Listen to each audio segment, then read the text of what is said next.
Good morning, girls. I hope you all are fine at your place. So, our today's next topic of merchant banking and financial services is rating other than debt instruments. In spite of debt instruments, जो credit rating agencies होंगी वो credit rates assign करेंगी to the following instruments as well, like country rating, rating of real estate, builders and developers, chit funds, rating of states, rating of banks, and rating for equities on the basis of recommendations. So हम इन सभी terms को one by one study करेंगे in detail. So first comes country rating. Credit rating has been extending to all those activities where uncertainty and risk is involved. Country may be rated whenever a loan is to be extended or a major investment is to be made in it by the international investors to determine the safety and security of their investment. Country की rating की जाएगी by the credit rating agencies because country की rating essential है, because major amount invest करते हैं जो भी international investors हैं, and to determine the level of safety and security जो क्रेडिट रेटिंग एजेंसीज हैं वो डिफरेंट क्रेडिट रेट्स असाइन करेंगी to the country. So in order to assign the rate to the country, a number of factors should be considered, like country का growth rate क्या है, industrial and agricultural production का level क्या है, government की policies क्या हैं. सो इन सभी फैक्टर्स को कंसीडर किया जाएगा जब एक credit rating agency credit rate assign करेगी to the country. Next, rating of real estate builders and developers. जो क्राइसिल थी credit rating and information services of India limited, इन्होंने स्टार्ट किया रेटिंग असाइन करना to the various developers and builders.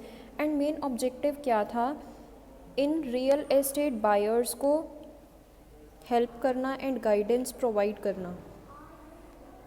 So CRISIL ने thoroughly scrutinise किया deed papers को, lawyers की reports को, सर्टिफिकेट्स को before assigning the rates to the builders and developers. Builders का पास्ट एक्सपीरियंस माइंड में रखा गया and number of properties built by the builder, उनकी फाइनेंशियल स्ट्रेंथ क्या है. सो ये कुछ फैक्टर्स ऐसे थे जिनको कंसीडर किया गया in order to assign the rates to the various builders and developers. Next, chit funds. Chit funds registered as a company are sometimes rated on their ability to make timely payment of prize money to the subscribers.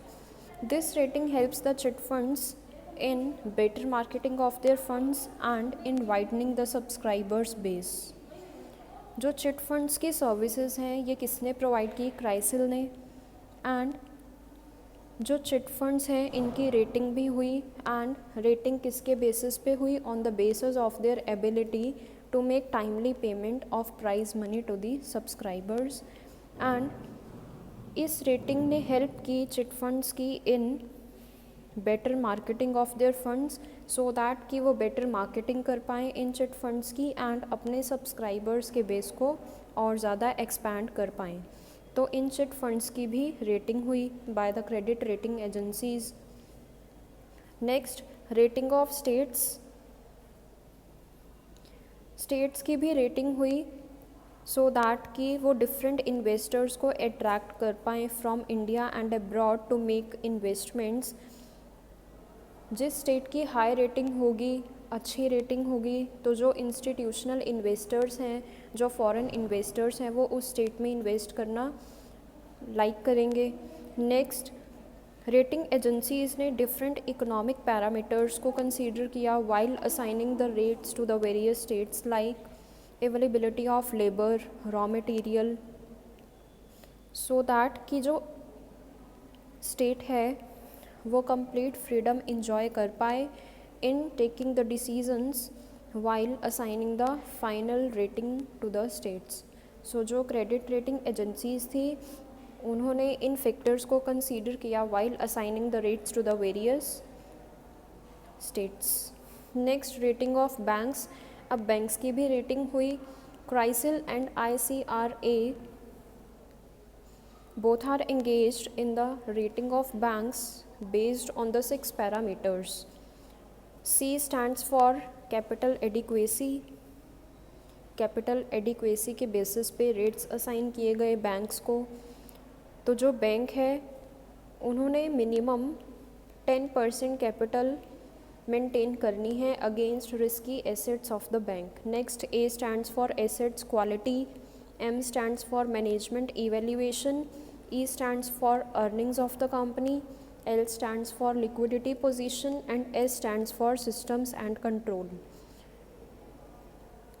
Next, rating for equities. अब on the basis of recommendations investors के लिए equity analysts ने क्या किया, different rates provide किए to the equities as well by making a forecast of the stock prices of the company. उन्होंने thoroughly study किया sales के ट्रेंड को और अदर वेरिएबल्स को एंड अर्निंग कैपेसिटी के बेसिस पे and profitability financial position of the company के basis पे उन्होंने फाइनल रेट्स असाइन किए to the company for the equities but only on the recommendations which are made by the equity analysts. Next comes functions of credit rating. First, provides unbiased opinion. जो credit rating agencies हैं without any partiality ये credit rates provide करेंगी to the various organizations and by considering the various factors like company की earning capacity क्या है, profitability position क्या है and other economic factors को consider करेगी agency while assigning the rates to the companies. तो जो credit rating agencies होंगी ये unbiased opinion express करेंगी and on the basis of unbiased opinion ये credit rates provide करेंगी to the various organizations. Next, provides dependable and quality information. जो credit rating agencies हैं ये quality information provide करेंगी. सभी फैक्टर्स को कंसीडर करने के बाद एक ऑर्गेनाइजेशन को क्रेडिट रेट असाइन किया जाएगा by the credit rating agency. So जो इन्फॉर्मेशन होगी जिसके बेसिस पे क्रेडिट रेट्स असाइन होंगे वो क्वालिटी इन्फॉर्मेशन होगी एंड जो क्रेडिट रेटिंग एजेंसीज़ हैं उन इन्फॉर्मेशन को ये जो एजेंसीज़ हैं ये सेफली अपने पास मेंटेन करके रखेंगी. नेक्स्ट, इन्फॉर्मेशन को प्रोवाइड करेंगी ये agencies at a low cost and easy to understand information provide करेंगी. एक बेस प्रोवाइड करेंगी इन्वेस्टमेंट का. जो क्रेडिट रेटिंग एजेंसीज़ हैं ये डिफरेंट क्रेडिट रेट्स प्रोवाइड करेगी to the various banks, to the various companies, to the various states so that कि वो इन्वेस्टर्स को अट्रैक्ट कर पाए for investments. Next, formation of public policy. जो क्रेडिट रेटिंग एजेंसीज़ हैं इनका मोस्ट इम्पॉर्टेंट रोल है in formation of public policy. Next comes the advantages of credit rating to investors. अब इन्वेस्टर्स को कौन कौन से एडवांटेजेस होंगे क्रेडिट रेटिंग के. First, safety of investment. सबसे फर्स्ट एडवांटेज क्या होगा कि जो उनकी इन्वेस्टमेंट्स होंगी वो सेफ़ होंगी, सिक्योर होंगी. अगर क्रेडिट रेटिंग एजेंसी ने किसी कंपनी को A++ ग्रेड दिया होगा तो जो इन्वेस्टर्स होंगे वो उसी पर्टिकुलर कंपनी में इन्वेस्ट करेंगे. तो इससे क्या होगा, जो उनकी इन्वेस्टमेंट्स हैं वो सेफ़ रहेंगी. Next, recognition of risk and return. अब एक कंपनी में कितने रिस्क हैं या क्या कंपनी के रिटर्न्स हैं, क्या उसकी अर्निंग कैपेसिटी है, तो जो क्रेडिट रेटिंग एजेंसी है इन सभी फैक्टर्स को कंसीडर करके ही रेट्स असाइन करेगी टू द वेरियस कंपनीज़. तो जो इन्वेस्टर्स हैं वो इजीली रिकॉग्नाइज कर पाएंगे कि level of risk and returns क्या है. Next, freedom of investment decisions. जो इन्वेस्टर्स होंगे वो फ्रीली ये डिसाइड कर सकते हैं कि उन्हें कौन सी कंपनी में इन्वेस्टमेंट करनी है. So on the basis of credit rating one can easily make investment decision. Next, wider choice of investment. अब इन्वेस्टर्स के पास काफ़ी सारे ऑप्शंस होंगे on the basis of credit rating. जिस कंपनी में इन्वेस्टर को लगता है कि उसे मैक्सिमम रिटर्न जनरेट होगा तो उस पर्टिकुलर ऑर्गेनाइजेशन में वो इन्वेस्टमेंट कर सकते हैं। तो एक इन्वेस्टर के पास वाइडर चॉइस होएगी इन्वेस्टमेंट की। Next, creditability of issuer. अब जो कंपनी है उसकी क्रेडिट वर्दीनेस भी हमें पता लगेगी with the help of credit rating. Next, easy understanding of investment proposals. जो भी नंबर ऑफ इन्वेस्टमेंट अपॉर्चुनिटीज़ होंगी, इन्वेस्टमेंट प्रपोजल्स होंगे, हम इजीली अंडरस्टैंड भी कर पाएंगे एंड कंपैरिजन भी कर पाएंगे। सो एक जो इन्वेस्टर होगा वो इजीली कंपैरिजन करके between the different investment proposals वो उसी इन्वेस्टमेंट प्रपोजल को ही एक्सेप्ट करेगा जहां उसे मैक्सिमम रिटर्न्स मिलेंगे। Next, continuous monitoring. Credit rates assign किए जाएंगे by the credit rating agencies to the various companies and ये जो प्रोसेस होगा ये कॉन्टीन्यूटी में रहेगा। तो जो क्रेडिट रेटिंग एजेंसीज हैं ये कॉन्टीन्यूटी में मॉनिटर करेंगी एक कंपनी की फाइनेंशियल पोजीशन को, स्ट्रेंथ को एंड वीकनेसेस को। Next, relief from botheration to know the company. अब जो क्रेडिट रेटिंग एजेंसीज हैं ये थॉरली स्टडी करके ही क्रेडिट रेट्स असाइन करेंगे टू द वेरियस कॉरपोरेशंस। तो जो इन्वेस्टर्स हैं वो उन्हें रिलीफ मिल जाएगा, उन्हें कोई भी बॉदरेशन या बर्डन नहीं होगा कि ये कंपनी कैसी होगी। इन्वेस्टमेंट करने से पहले जो इन्वेस्टर्स होंगे उन्हें कोई भी इन्वेस्टिगेशन करने की नीड नहीं होगी बिकॉज जो क्रेडिट रेटिंग एजेंसीज हैं उन्होंने क्रेडिट रेट्स असाइन किए होंगे by considering the various factors. Next, advantages to company. अब कंपनी को क्या क्या एडवांटेजेस होंगे क्रेडिट रेटिंग के। Easy to raise resources. अब जो कंपनी है जिसकी क्रेडिट रेटिंग अच्छी होगी तो उनके लिए तो ईजी होगा ना रिसोर्सेज को रेज़ करना, फंड्स को रेज़ करना। Next, reduced cost of borrowing. जिस कंपनी की क्रेडिट रेटिंग अच्छी होगी तो जो बैंक्स हैं, जो फाइनेंशियल इंस्टीट्यूशंस होंगे वो उनको लोन्स भी इजीली प्रोवाइड करेंगे and at a low cost. So जो बोरोइंग कॉस्ट होगी वो क्या होगी उन कंपनीज़ की, कम होगी। Next, rating builds up image. अगर अच्छी रेटिंग होगी तो इट मीन्स इमेज और रेपुटेशन भी क्या होगी कंपनी की अच्छी बन जाएगी। Next, rating facilitates growth. जिस कंपनी की रेटिंग अच्छी होगी वहाँ पे ग्रोथ के जो फ्यूचर प्रोस्पेक्ट्स हैं वो भी क्या होंगे, अच्छे होंगे। Recognition to unknown companies. It means जो अभी अननोन कंपनीज़ हैं इतनी ज़्यादा वेल रेप्यूटेड नहीं है या वेल नोन नहीं है, तो अगर क्रेडिट रेटिंग एजेंसीज़ ने उनकी फाइनेंशियल स्ट्रेंथ को देख के उन्हें एक अच्छा क्रेडिट रेट असाइन किया होगा तो जो अननोन कंपनीज़ होंगी उन्हें भी सभी रिकॉग्नाइज करने लगेंगे। Next, reduced cost of public issues. जो कॉस्ट होगी पब्लिक इश्यूज़ की वो भी क्या होगी, कम होगी बिकॉज जो पब्लिक है अब वो ज़्यादा से ज़्यादा इन्वेस्टमेंट करेगी उस कंपनी में जिसका जो क्रेडिट रेट है वो क्या होगा, अच्छा होगा एंड जो कॉस्ट होगी वो भी क्या होगी, कम होगी।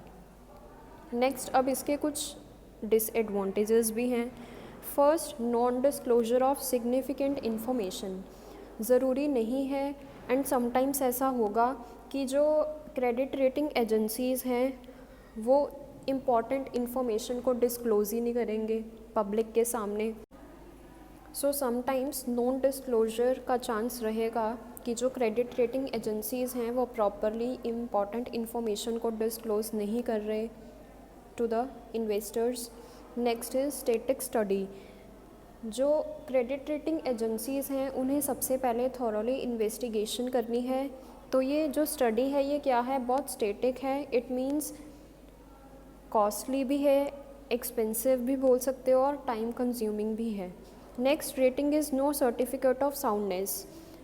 अगर एक पर्टिकुलर क्रेडिट रेटिंग एजेंसी ने एक ऑर्गेनाइजेशन की रेटिंग कर दी तो इट डजेंट मीन्स कि साउंडनेस का सर्टिफिकेट मिल गया उसे या उस कंपनी की फाइनेंशियल पोजीशन बहुत ज़्यादा अच्छी है।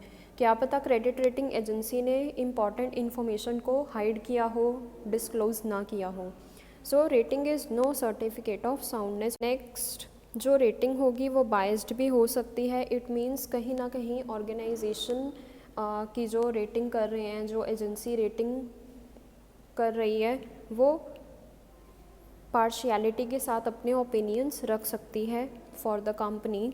Next, rating under unfavourable conditions. अब कुछ फैक्टर्स ऐसे भी हैं जो अनकंट्रोलेबल होंगे, अनफेवरेबल होंगे, तो अगर उन फैक्टर्स को कंसीडर करके हम रेट्स प्रोवाइड करेंगे कंपनी को, तो वो क्या होंगे? इट इज़ अनफेवरेबल होने की वजह से तो जो रेट्स होंगे वो भी क्या होंगे? इनकरेक्ट होंगे या इनएक्यूरेट हो सकते हैं। Next, difference in rating grade. जो डिफरेंट क्रेडिट रेटिंग एजेंसीज़ हैं वो अपने अकॉर्डिंगली रेट्स प्रोवाइड करेंगे टू द वेरियस ऑर्गेनाइजेशंस।